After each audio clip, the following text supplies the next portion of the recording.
อยยกมือ10 นิ้วกราบนอบน้อมพันตาอาภิวาทน้อมระลึกถึงอย่างพระอรหันตสัมมาสัมพุทธเจ้าผู้แสวงหาซึ่งประโยชน์อันยิ่งใหญ่ขอนอบน้อมอย่างพระธรรมคำสอน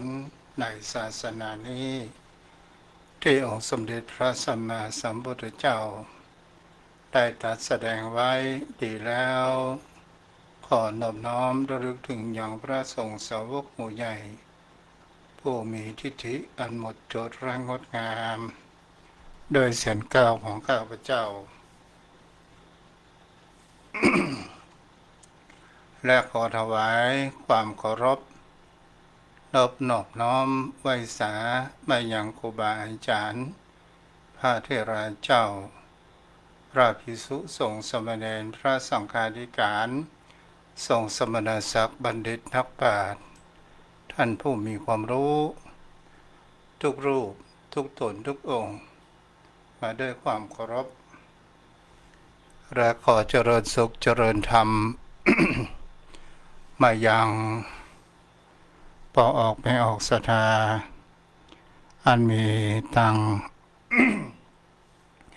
ยมพ่อยมแม่ท่านผู้ฟังที่ติดตามรับฟังธรรมะยามบ่ายทางสถานีวิทยุพระพุทธศาสนาและจริยธรรมจังหวัดเชียงใหม่96เมกะเฮิรตซ์โดยการส่งลิงก์สัญญาณไปณอาคารสุเทพสุพรหมครุประชาข้างหอพญาเมืองลอยใจกลางเมืองเชียงใหม่แล้วส่งคุณอย่างวัดพระธาตุดอยสุเทพราชวรวิหารได้รับความอนุเคราะห์เมตตาธรรมต่างผู้อำนวยการใจดีเป่าครูบรบนามวงพรมได้รับความเมตตาธรรมอนุเคราะห์ของท่านอาจารย์พระมหาประสิทธิ์ประสาธิโกผู้อยู่เบื้องหลังผู้คอยก้าวลิงและส่งสัญญาณไปถึงยังโยมพ่อโยมแม่ท่านผู้ฟังทุกท่าน วันนี้เราก็มาอยู่พร้อมกับกันในวันที่2 เดือนมิถุนายนพุทธศักราช2568วันนี้ก็มีข่าวเด้อเมื่อก่อนที่จะเข้ารายการประมาณสักบ่ายสอง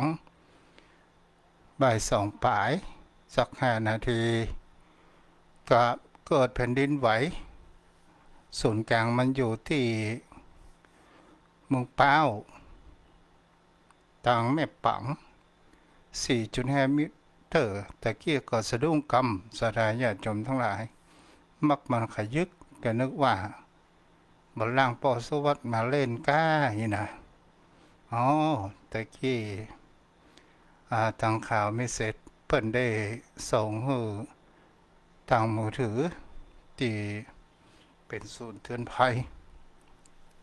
ส่งข่าว เอาละโยมพ่อโยมแม่วันนี้เราก็มาอยู่กับกันก่อนที่จะเข้าสู่รายการก็มีข่าวประชาสัมพันธ์กับโยมพ่อโยมแม่ท่านผู้ฟังทุกท่านว่าประเพณีส่งน้ำองค์พระธาตุเจดีย์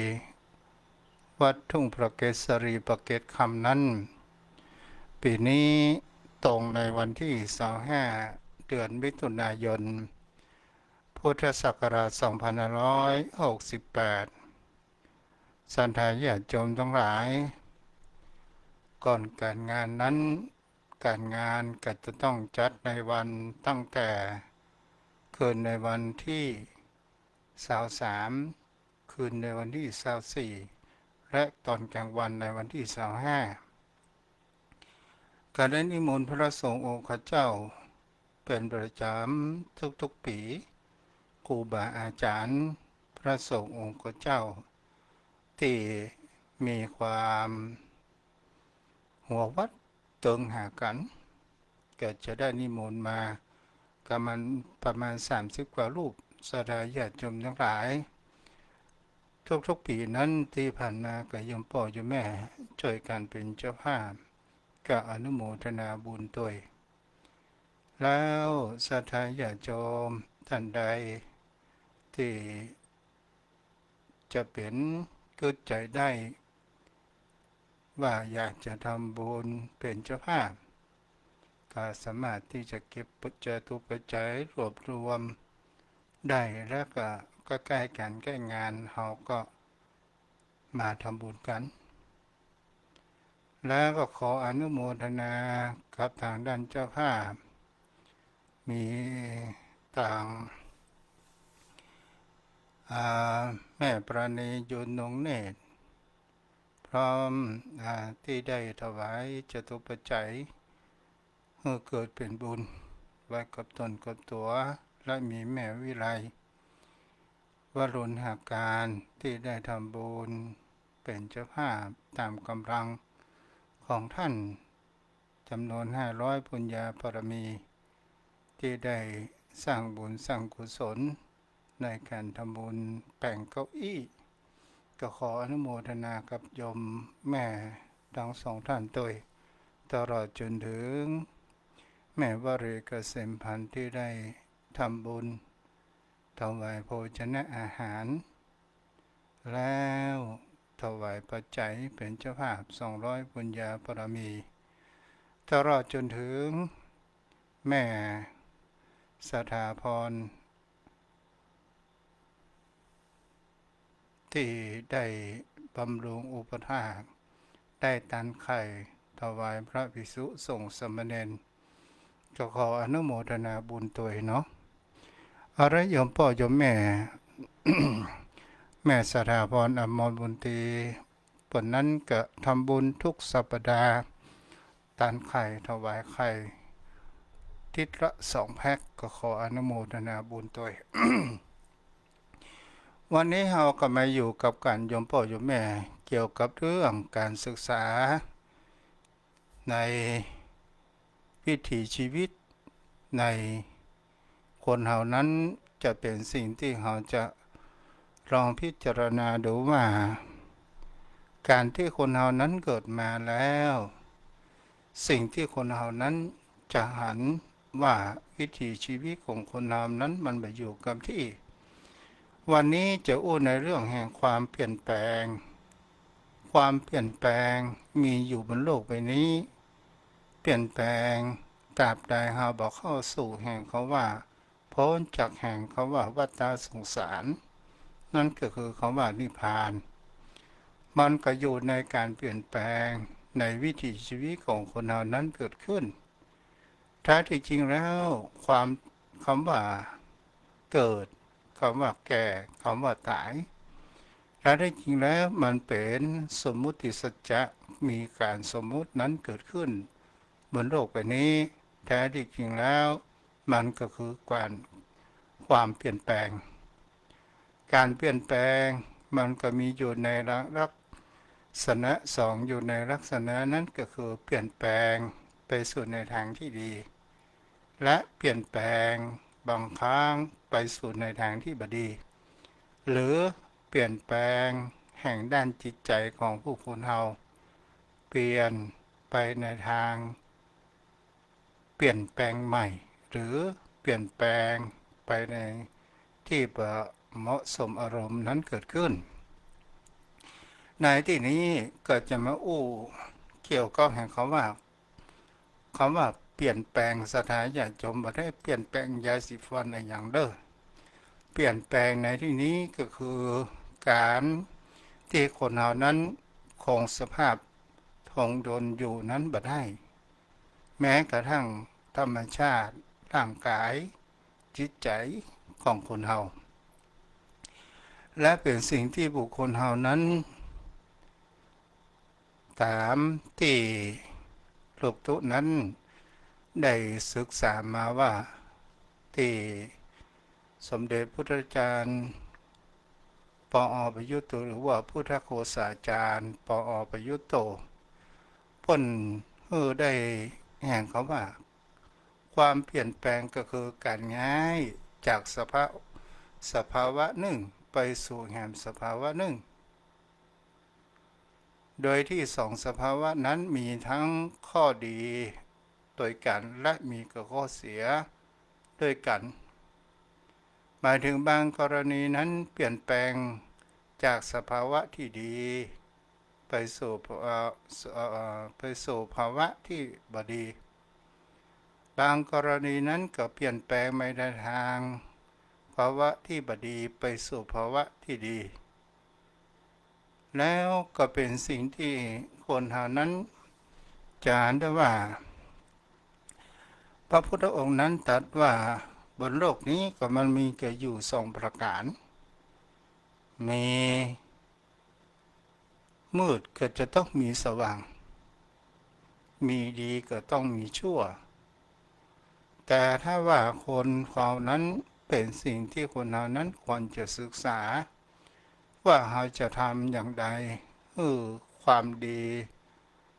หรือความสุขใจนั้นเกิดขึ้นกับตนตัวของเราและเราจงยอมรับสภาพแห่งความเป็นจริงก็คือความเปลี่ยนแปลงการเปลี่ยนแปลงนั้นบางครั้งบางคราวก็เป็นสิ่งที่เราจะเห็นได้ว่ามันมีความที่ตายตัวแน่นอนเกิดขึ้นแต่เป็นสิ่งที่คนเรานั้นจะเห็นได้ว่าการเปลี่ยนแปลง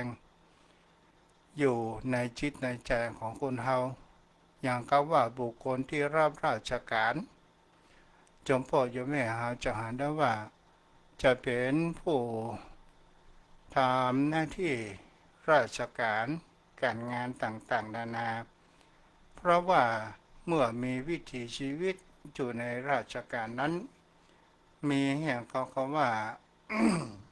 ยศถาบรรดาศักดิ์มีอำนาจพอถึงอยู่ในอำนาจนั้น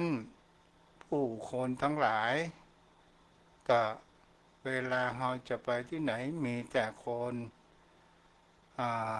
กรีกจอในการต้อนรับต่างๆนานานั้นเกิดขึ้นแต่ถ้าว่าเราหมดอำนาจแล้วศรัทธาญาติโยมทั้งหลายหรือว่าเกษียณอายุ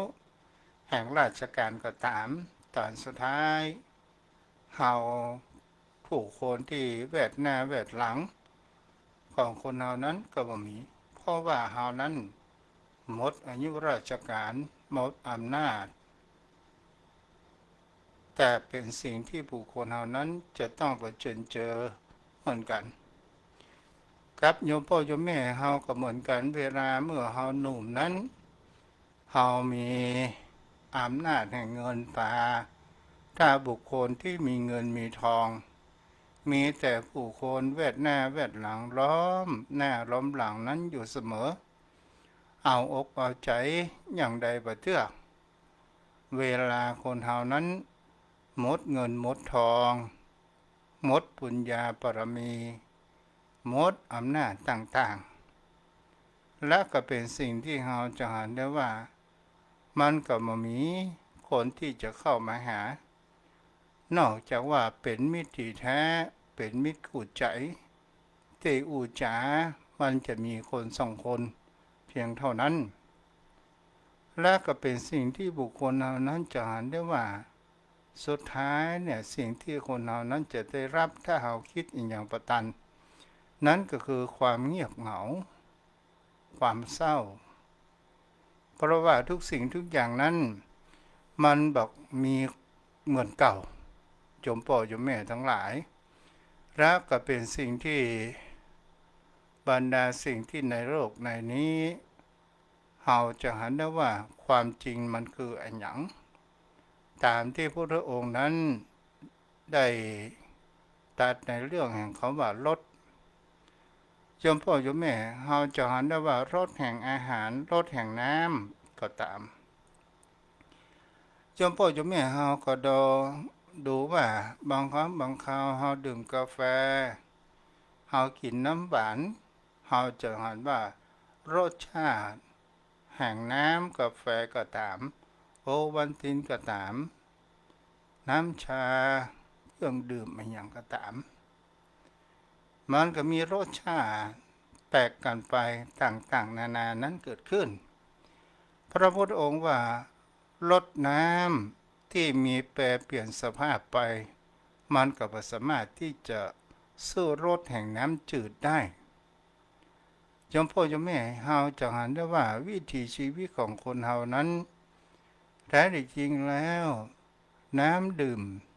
ที่ใสสะอาดมันมีรสชาติมากกว่ารสไหนๆนั้นเกิดขึ้นก็คือหมายถึงสิ่งที่เฮาต้องการมากที่สุดต่อมาวิถีชีวิตของคนเฮานั้นศรัทธาญาติโยมทั้งหลาย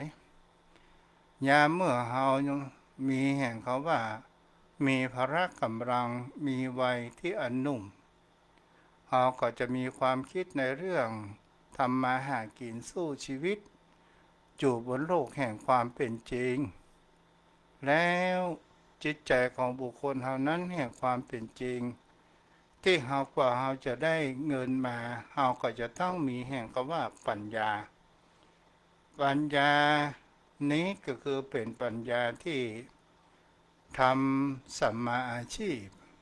ทำให้เฮานั้นมีเงินมีทองมาจนเจือครอบครัวของคนเฮาแล้วปัญญาสิ่งที่เฮาจะหันแห่งคำว่าวิถีชีวิตคนเฮาต้องการที่สุดนั้นก็คือความปลดโปร่งและความอิสระต่างๆนานานั้นเกิดขึ้นในการดำเนินชีวิตของคนเฮาโยมพ่อโยมแม่ท่านผู้ฟังทั้งหลายในแห่งความเป็นจริงที่เป็นอยู่มีชีวิตที่คนเราต้องการมากที่สุดก็คือความอิสระแห่งจิตใจในวิถีชีวิตของคนเราก็จะต้องมีแห่งความสัมพันธ์กับบุคคลอื่น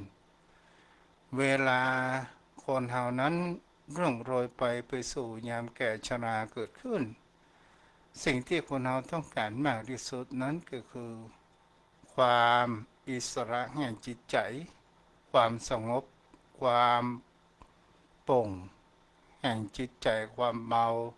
ความที่คนเรานั้นอยู่ที่โล่งๆเงียบๆและมีจิตใจนั้นมีความสงบอันนี้ก็คือเป็นสิ่งที่คนเรานั้น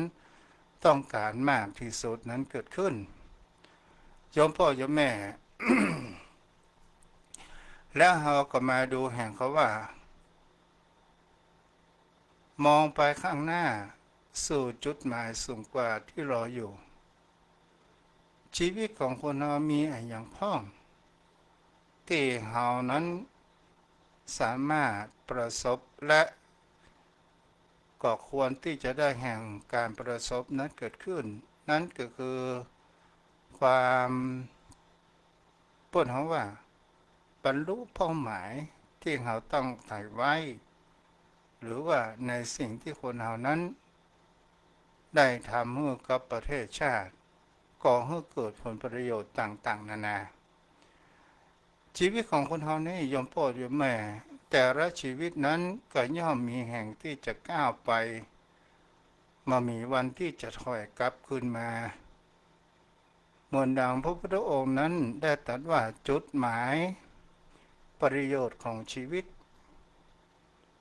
ที่จะได้มีหลายอย่างได้อ่านด้วยกันอยู่ประมาณสัก3 จันทร์เอาละโยมพ่อโยมแม่ในที่นี้จะ สู่ในตัวแห่งประโยชน์ที่พระองค์ได้ตรัสแสดงไว้ว่าประโยชน์นั้นมันมีอยู่3 ขั้นตอนเท่ากันประโยชน์ที่1ประโยชน์ที่ตามองหันประโยชน์ที่2เป็นสิ่งที่ตามองมาหันประโยชน์ที่3สิ่งที่คนเราต้องการนั้นก็คือความอิสระแห่งจิต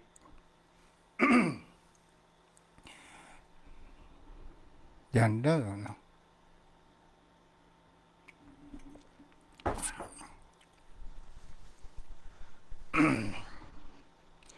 ยมพ่อจะไม่เห็นท่านผู้ฟังประโยชน์สิ่ง ที่คนเฮานั้น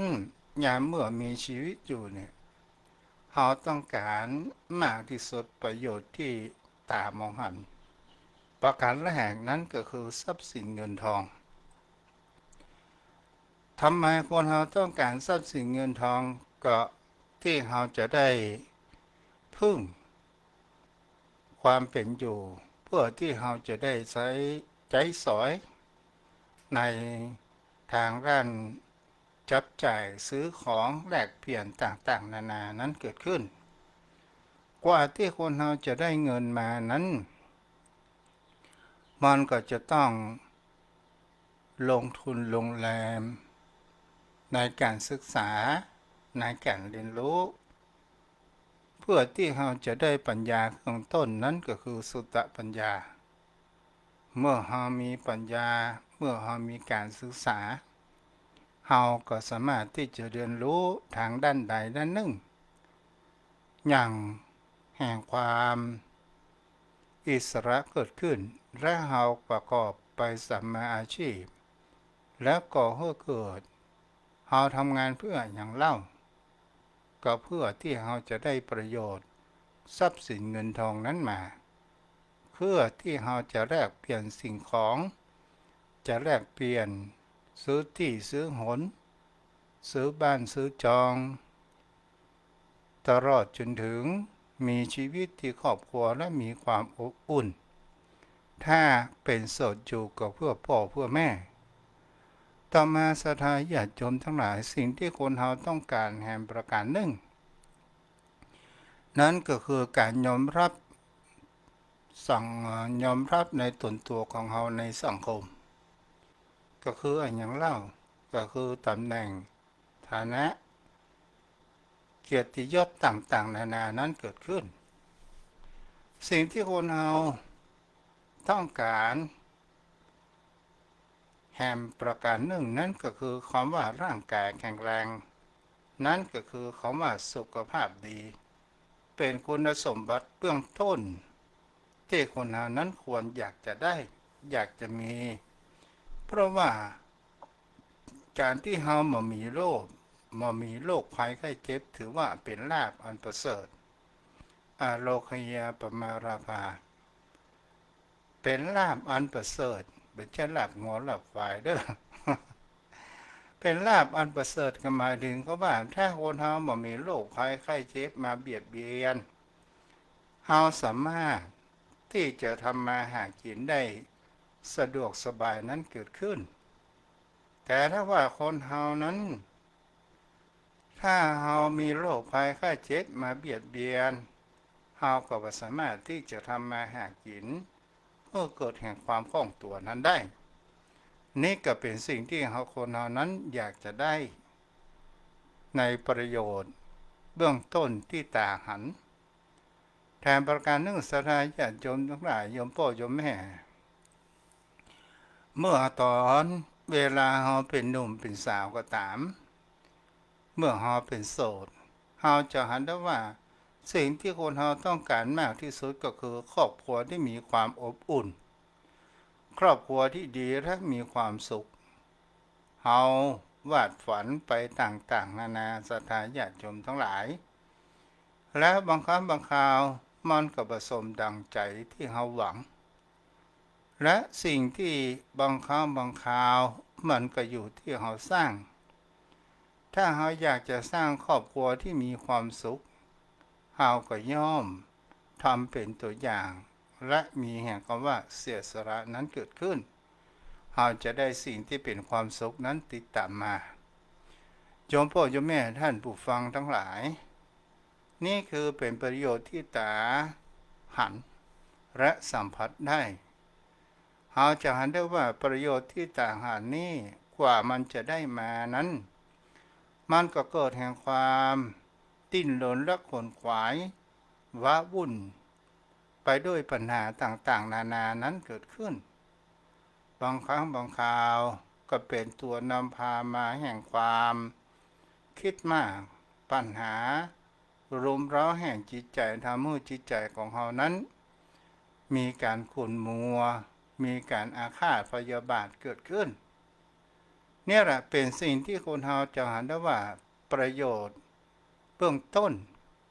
เป็นประโยชน์ที่เราสามารถสัมผัสนั้นได้คนเราก็กว่าจะได้มันมาก็จะต้องดิ้นรนสู้ฝ่าฟันอุปสรรคปัญหาถึงจะได้มันมาแต่คนที่มีความเกียจคร้านก็ไม่สามารถที่จะได้ประโยชน์ในสิ่งเหล่านี้เกิดขึ้นต่อมาสถานญาติโยมทั้งหลายประโยชน์ที่บุคคลเราอยากจะได้แห่งประการหนึ่งคือประโยชน์ที่เลยตาหันหรือว่าตามองเห็นเรียกว่าเป็นประโยชน์ในเบื้องหน้าก็คือการทำให้ชีวิตนั้นมีอย่างมีคุณค่าทำชีวิตนี้ทำให้เกิดแห่งความดีงามและประเสริฐเกิดขึ้นนั่นก็หมายถึงเขาว่าประโยชน์ในโลกหน้าเป็นสิ่งที่คนเราจะหันได้ว่าปัจจัยมีเฉพาะแห่งความสุขแล้วเพียงแค่ร่างกายนะถ้าเรามองผิวเผินต่อหน้าต่อตาในสิ่งเหล่านี้มันก็คือนามธรรมนี่แหละก็คือความรู้สึกเราจะหันได้ว่าวิถีชีวิตของคนเรานี้เนี่ยเราเคยมีความสุขจากวัตถุสิ่งของที่เราได้เอามาบำรุงบำเรอร่างกายและครอบครัวของเรานั้นก็คือปัจจัยสี่เพื่ออย่างเล่าโยมพ่อโยมแม่ก็เพื่อความสะดวกสบายเราแสวงหามาได้นี่เป็นความสุขภายนอกความสุขเหล่านี้เป็นความสุขที่มันมีความจีรังและยั่งยืนเกิดขึ้นเมื่อเราหันสิ่งของว่าสิ่งเหล่านี้มันสามารถทำให้เราความสุขและอำนวยความสะดวกได้จริงทำให้ความสะดวกสบายนั้นเกิดขึ้นได้แต่จะไปลืมว่าการเปลี่ยนแปลงมันยังมีอยู่มีการเปลี่ยนแปลงเพื่อพัฒนาตัวใหม่เฮาก็อยากจะได้ตัวใหม่นั้นเกิดขึ้นเพื่อความสะดวกสบายในวิถีชีวิตของคนเราต่างๆนานาเมื่อแสวงหามาแล้วมันก็มามีที่สิ้นสุดถึงเราจะบำรุงร่างกายของคนเรามากมายมหาศาลมากเกินควรโดยการที่ว่าเราหล่อเลี้ยงชีวิตนี้ให้เกิดแห่งความอุดมสมบูรณ์เพราะอย่างเล่าเพราะที่เราจะบ่ได้มีพยาธิอันมาเบียดเบียนมากนักประการที่สองเพื่อที่เราจะมีชีวิตอยู่คงทนเป็นอมตะแต่ที่จริงแล้วชีวิตนี้มันก็มามีอมตะแต่สิ่งที่บุคคลเรานั้นจะหันได้ว่าทรัพย์สินเงินทองต่างๆนานาทั้งหลายถามว่าจำเป็นก็เป็นสิ่งที่จำเป็นมากในการดำรงชีวิตของคนเราเพื่อให้เกิดความสุขและความสะดวกสบายในการเป็นอยู่แต่มันเป็นความสุขที่มันมีจีรังแต่สิ่งที่คนเราควรจะแสวงหานั้นก็คือความสุขทางด้านจิตใจและการเรียนรู้พัฒนาจิตใจตนตัวของคนเราเป็นสิ่งที่สำคัญมากที่สุด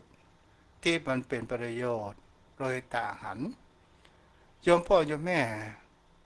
ทรัพย์สินเงินทองมันก็มามีความสุขเท่ากับปุญญสมบัติสิ่งที่คนเรานั้น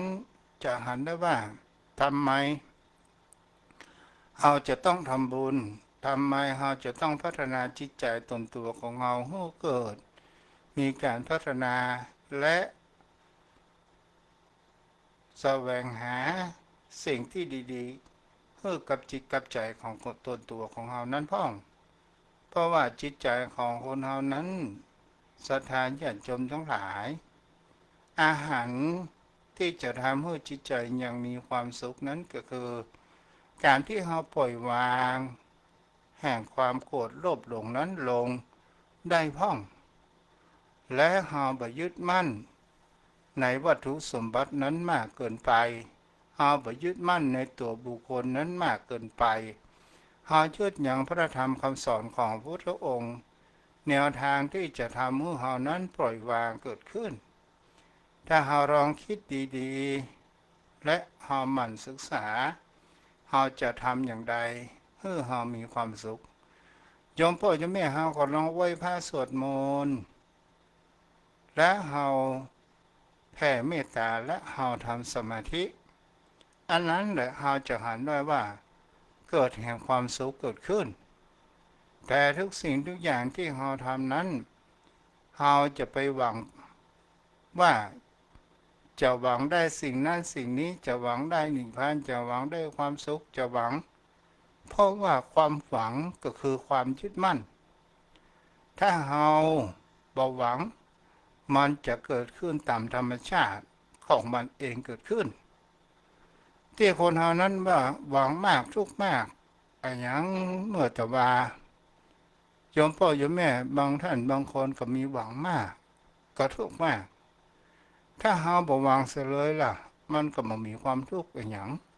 เกิดขึ้นนี่ก็เป็นสิ่งที่บุคคลเหล่านั้นบางครั้งบางคราวโยมพ่อโยมแม่ในข่าว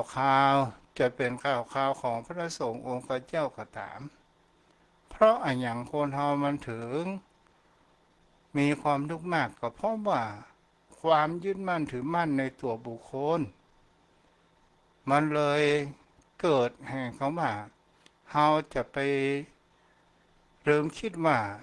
ตัวบุคคลนั้นตราบใดที่เฮาบ่สิ้นลมหายใจมีชีวิตอยู่เขาสามารถที่จะทำความชั่วและความดีนั้นได้อยู่สิ่งที่บุคคลเฮานั้นบางครั้งบางคราวคนเฮาทำแล้วจะหวังให้มากจะไปยึดให้มากยึดมากมันก็เป็นทุกข์มากเฮาจงยึดแห่งพระธรรมคำสอนของพระพุทธองค์เอามาสอนจิตสอนใจตนตัวของเฮาและดูแลจิตใจตนตัวของเฮามามีภัยดูแล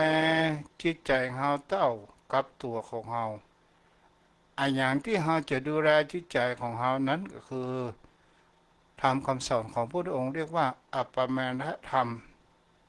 ธรรมที่มันมีความประมาทนั่นก็คือสติสัพพัญญะหิริโอตตัปปะต่างๆนานาเหล่านี้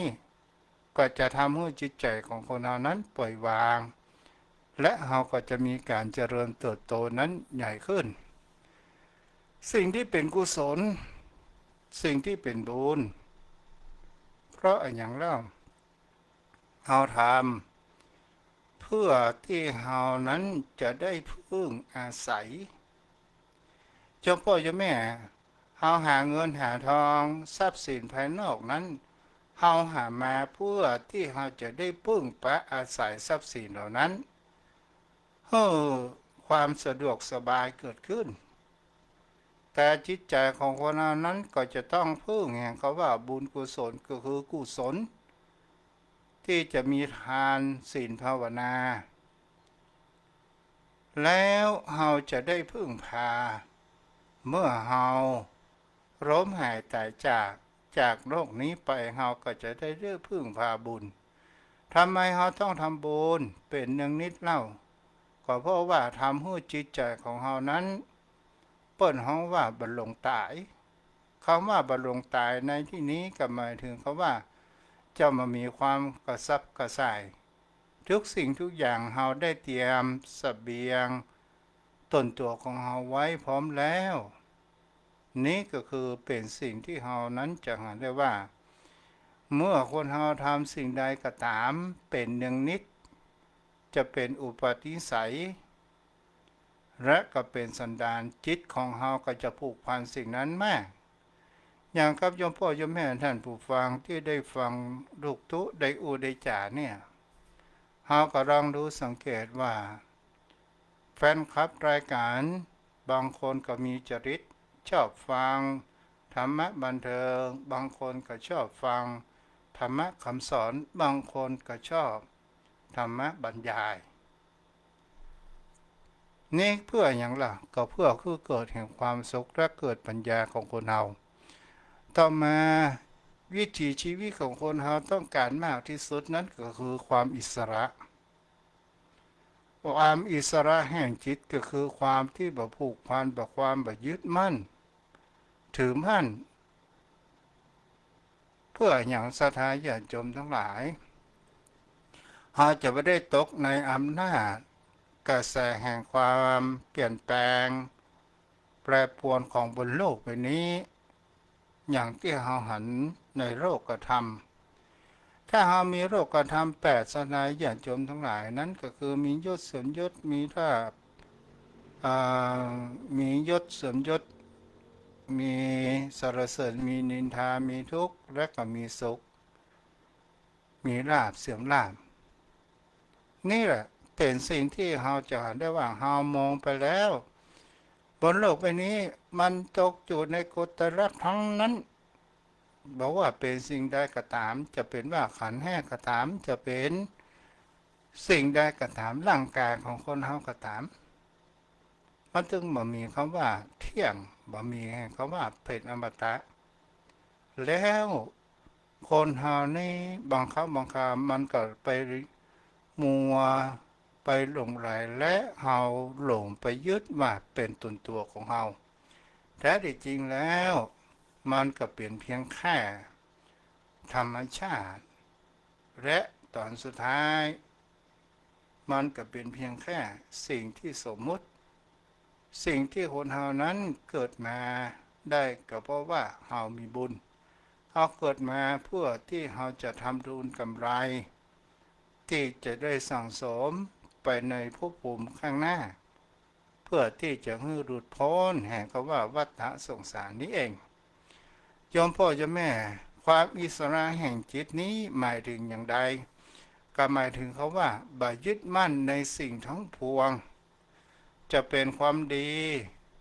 จะเป็นความหวังจะเป็นสิ่งที่สรรเสริญ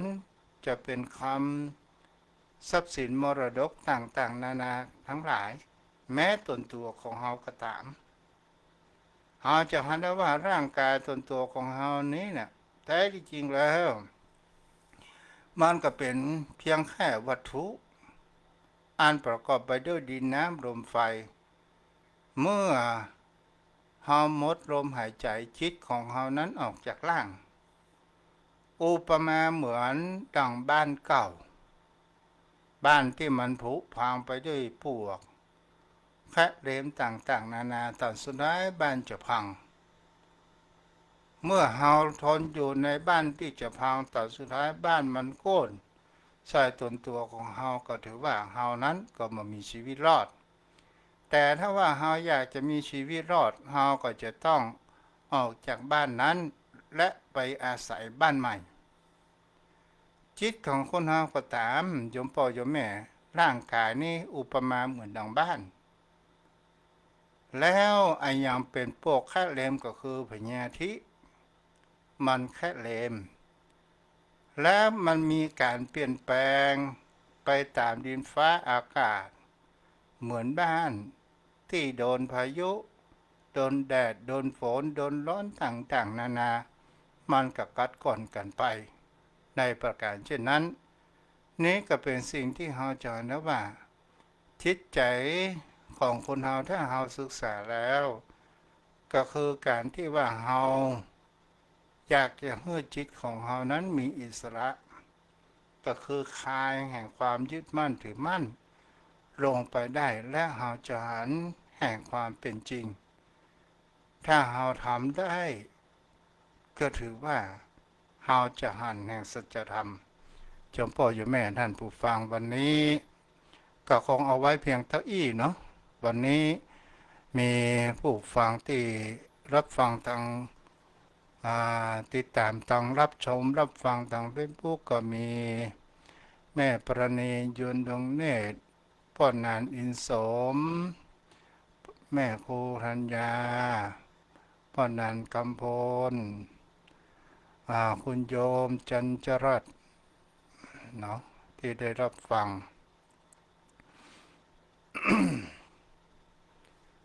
แม่จุนศรีภาชายอมแม่สมศรีน้อยปัญญาคุณโยมดวงสอนสันทิรรัตน์เนาะ เอาละติดตามทางมือถือก็มีทางแม่หน่อยในเมืองแม่หอมประสางอืม แม่ก้อยสันกำแพงเนาะที่ติดตามรับฟัง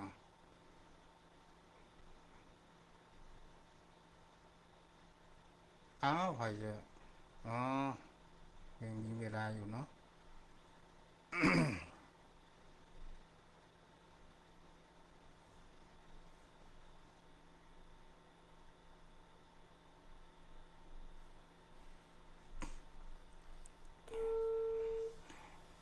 อ๋อยมปีจันจรัสว่าฟังแล้วมองหัวอยู่อะพยายามจะให้ง่ายๆเนาะเป็นยังดีละบอกมาครับขอกราบแทบใต้ด้วยสารเมตตาบารมีธรรมท่านเจ้าด้วยความเคารพสูงยิ่งครับท่านพระคุณเจ้าเจริญพรเดิมปะหนานฮ้อนก่อนครับวันนี้ครับโอ้วันนี้ลมท่านพระคุณเจ้าลมปั่นป่วนกันแต่มันขยันตั้งท่าฝนจะลงกันแล้วท่านพระคุณเจ้าอืมตั้งแต่เจ้าแล้ว2 วันแล้วครับท่านเจ้าลมโอ้โหลมยังลมหนาวเข้ามาได้มันระมัดระวังแผ่นดินไหวเด้อปะหนานเด้อมันแน่นครับจะขี้กับลมข่าวเข้าไว้สาท่านเจ้าแต่ก่อนที่ตู้เจ้าจะออกได้เตรียมต่างรายการพอโพดรูปโพดอะไรอย่างที่ตู้เจ้านั่งนะก็ลึกต่โอ้เพราะว่ามันสูตรกลางอยู่ที่ไม่ปั่นเลยครับำจ้าสี่แม่ละจุดห้าเปล่าครับอาจารย์เจ้ามันก็4.5บ่ได้เนาะ 4.5แต่ว่ามันอยู่เลิกก็ว่าอยู่ตื้นนะครับถ้าอยู่ตื้นก็เสียหายนักเหมือนกันนะครับอันนี้เขาก็หมว่าที่ตามฟังข่าวเด้อโอ้ยมปีครับนาชากาแฟกับแม่เอาวันนี้มีอย่างพ่องปะนะโอ้ท่านพระคุณเจ้าก็ได้สาระแก่นสารสิ่งใดก็ตามที่มันเกิดขึ้นจากธรรมชาติมันก็เป็นเรื่องของธรรมชาติเองมันบางครั้งมันเป็นสิ่งที่เราแก้ไขมาได้ต้องเป็นไปจากธรรมชาติแต่เราไปยึดมั่นถือมั่นเองว่าเป็นตัวเป็นตนจะตั้งอยู่ได้เมินนานแท้ที่จริงแล้วธรรมชาติเป็นการกำหนดขึ้นมาท่านพระคุณเจ้าถ้าว่าเฮาบ่มีสมมุติสัจจะเกิดขึ้นเฮาก็บ่ฮู้จะอู้กันอย่างใดและจะสื่อสารกันอย่างใดเนาะครับมันเหมือนเดียวกันหมดท่านพระคุณเจ้ามันต้องสมมติสิ่งนี้คือเขาเรียกว่าอย่างนี้สิ่งนี้เรียกว่าอย่างนี้มนุษย์ก็เหมือนกันครับบางค่ามันหมู่บ้านเดียวกันชุมชนเดียวกันมันชื่อเหมือนกันก็ตั้งมีซอยตั้งหลังซอยก็เอาซอยดีๆงามๆเพื่อนๆพ่อได้มองได้ถูกต้องแบบเข้าใจคือคนนั้นไอ้แก้วใดไอ้แก้วเศรษฐีนะกายยังน่าฟังหน่อยแสดงเอาซอยเปิดพอดีบางงามก็ฟังขวดนะครับเจ้าแล้วก็เป็นสิ่งที่เฮาจะเห็นได้ว่าแท้ที่จริงความตายมันก็บ่ใช่มีมันก็คือเปลี่ยนการเปลี่ยนแปลงครับเนาะมันเปลี่ยนสถานภาพท่านพระคุณเจ้าเจ้ามันตายมันก็คือสิ้นไปในสถานภาพอย่างหนึ่งแล้วมันก็มาเวียนเกิดเวียนอย่างแห่ง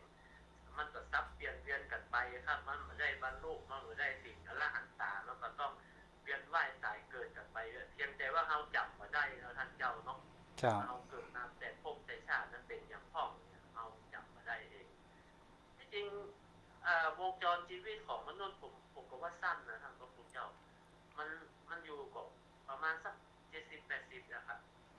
ขแต่ในนาดช่วงบ้านปขลายนาด70-80บางคนเฮาก็หันได้ว่าโอ้กายไม่บอกว่านะมันก็เป็นเหมือนดังท่านเจ้าว่าครับมันเลี้ยงสังขารคาบเน่าตัวเก่าอ่ะโอ้วันนี้เอาอย่างมากินแล้ววันไหนตั้ง3 คาบอ่ะไม่เจ้าแหมไม่ตอนแหมไม่แรงเนี่ยแม่นำซ้ำก็ต้องไปซ่อว่าอาหารกินมาเลี้ยงชีวิตสังขารของเรามาเป็นโรคภัยไข้เจ็บแหมมันก็เกิดความเสี่ยงแทงเกิดความทุกขเวทนาทนได้ยากเนี่ยพูดไปแล้วมันก็เลี้ยงสังขารข้ามเน่าตัวเก่าไปเพื่อมันหมดไปสิ้นไปนะพระคุณเจ้าตราบใดที่มันยังมาได้บรรลุมาได้ถึงที่สุดนะท่านเจ้าครับเจ้าถ้าว่าสมมุติว่า ธรรมชาติสร้างผู้คนมาเป็นอมตะนี่เนาะไว้เพราะนั้นว่าในโลกใบนี้นี่จะอยู่กันหมดก่อน มันอยู่กันบางมดบอกว่าท่านเจ้าแล้วใครจะมาเลี้ยง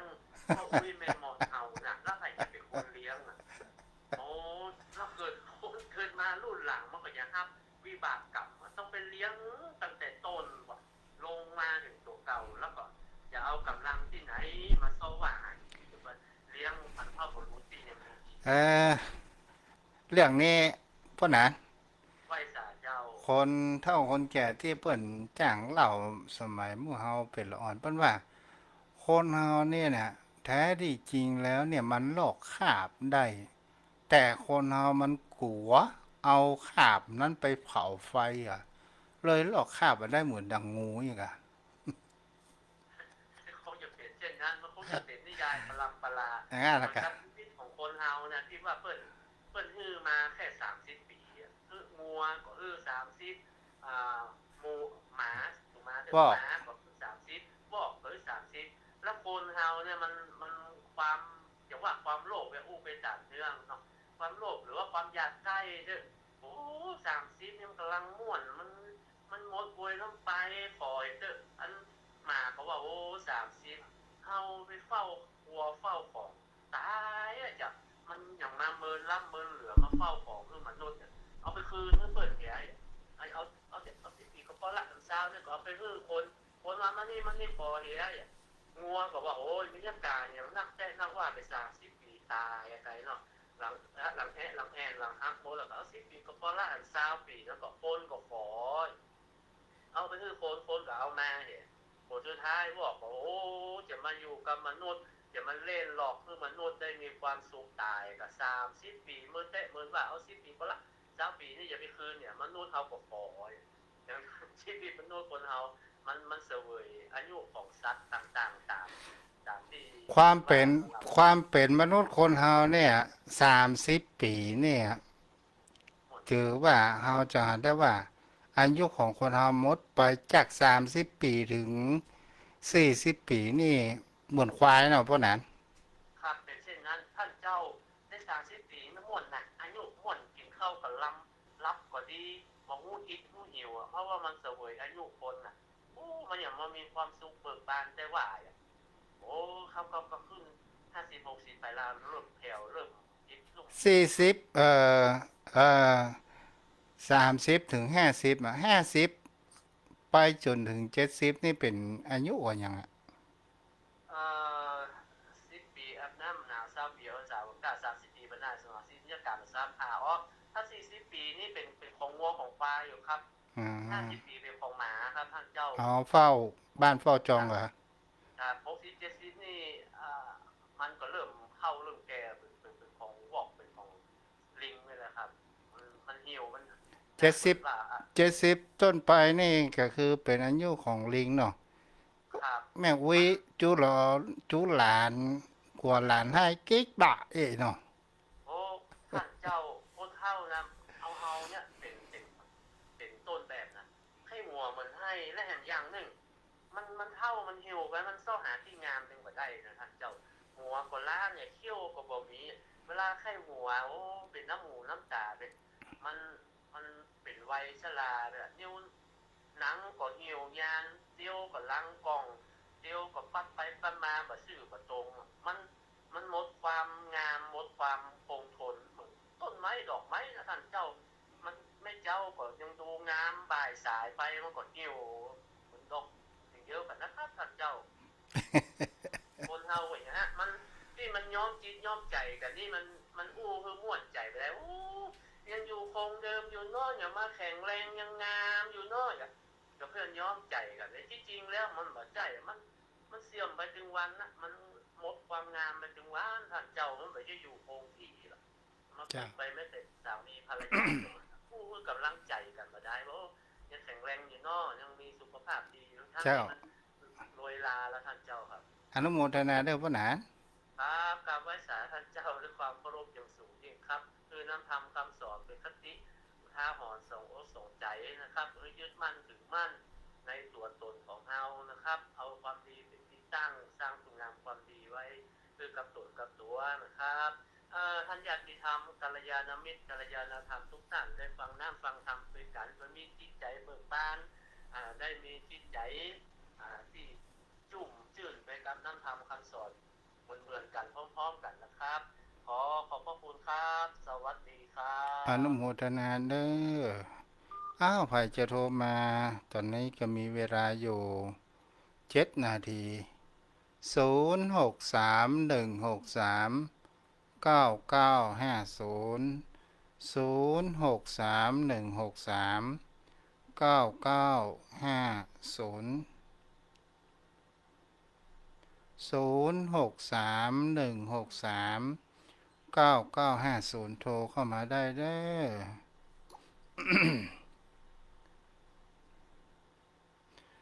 แม่หอมป่าซางรับฟังอยู่เนาะ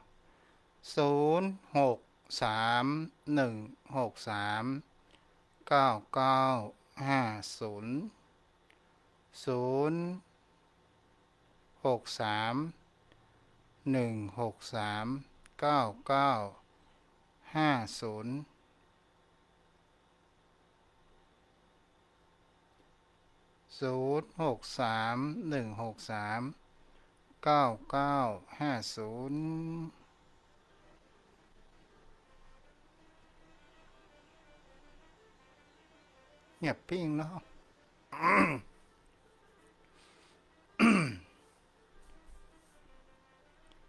0631639950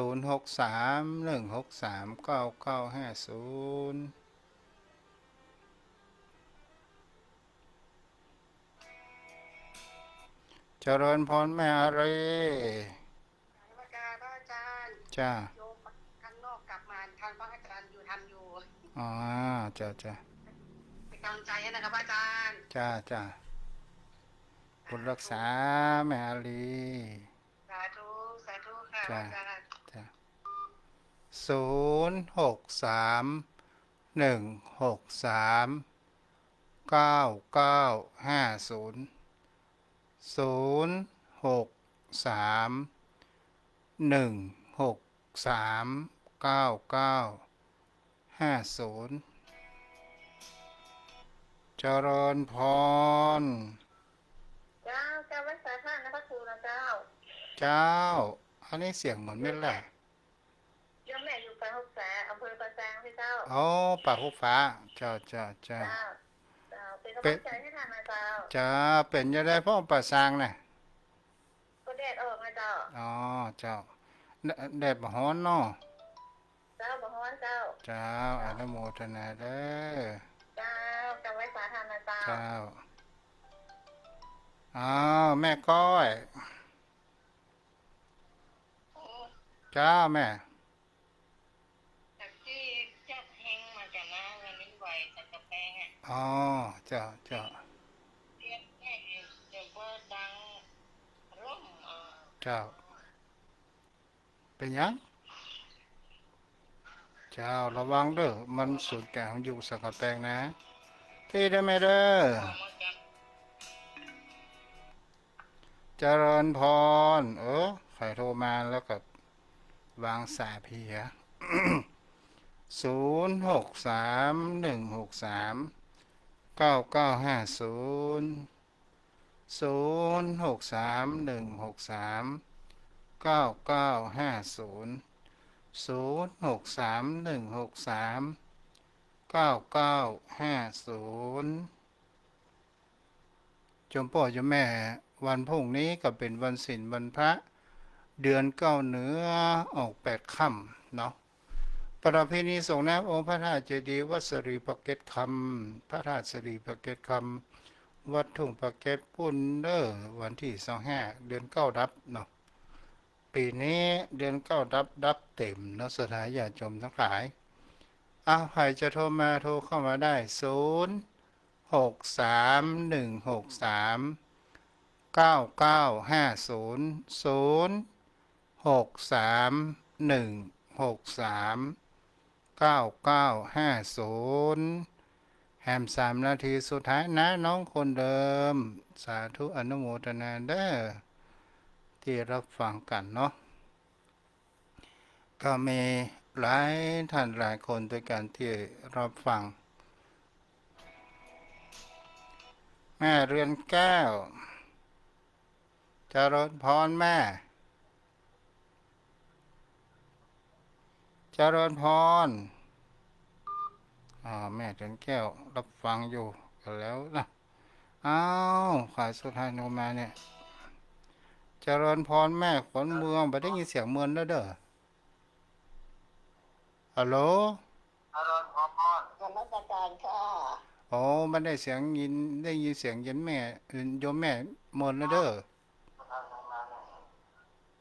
เจริญพรแม่ขนเมืองไปได้ยินเสียงมันแล้วเด้อ ก็ลองดูว่าจะจำเสียงได้ลองดูว่าจะจำเสียงได้ แม่ปิดวิทยุก่อน โยมแม่หมดแล้วเด้อ จ้าบุญรักษานะแม่ เพราะว่าแม่ไม่ได้ปิดวิทยุมันกล้อง เอาละโยมพ่อโยมแม่ท่านผู้ฟังวันพรุ่งนี้กลับมาอยู่กันใหม่ วันนี้ไว้เพียงเท่านี้เด้ออายุวันโนสุขังพลัง